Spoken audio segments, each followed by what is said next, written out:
आजकाल प्रत्येक माणूस दुसऱ्याला सांगत असतो की मला वेळ नाही. अहो 12 तासाचा प्रवास 4 तासावर आलाय तरी माणूस म्हणतोय वेळ नाही. 12 माणसांचं कुटुंब 2 माणसांवर आले तरी माणूस म्हणतोय वेळ नाही. 4-8 दिवसांनी मिळणारा निरोप आता 4 सेकंदात मिळतोय तरी माणूस म्हणतोय वेळ नाही. 30 मिनिट नाही तर फ्री अशी सुविधा झाल्यानंतरही माणूस म्हणतोय वेळ नाही. वर्ष लागायचे दूरच्या माणसाचा चेहरा पाहायला, जो आता सेकंदात दिसतोय तरी माणूस म्हणतोय वेळ नाही. घराचे मजले वर खाली करण्यासाठी लागणारी शक्ती आणि वेळ लिफ्टमुळे सेकंदावर आला तरी माणूस म्हणतोय वेळ नाही मला. तासन तास बँकांच्या काउंटरवर वेळ घालवणारा माणूस आता काही सेकंदात व्यवहार करतोय आणि तरी माणूस म्हणतोय वेळ नाही पुरत.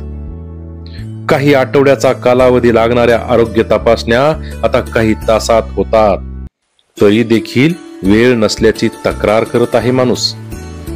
ऍक्टिव्हा चालवताना एका हातात हँडल एका हातात मोबाईल घेऊन माणूस बोलत असतो, कारण थांबून बोलायला वेळ नसतो त्याला. कार चालवत असताना देखील एका हातात स्टेरिंग एका हातात मोबाईल ठेवून तो व्हॉट्सअप पाहत असतो, कारण वेळ नसतो त्याला. रस्त्यावर ट्रॅफिक जाम झाली तर 2 लेन्सला ओव्हरटेक करून 3री लेन तयार करून तो पुढे जातो, कारण वेळ नसतो त्याला. 4 माणसात बसला की तो अस्वस्थपणे मोबाईल मध्ये बोट घालत बसतो, कारण त्याला कुठं तरी जायचं असतं, कारण वेळ नसतो त्याला.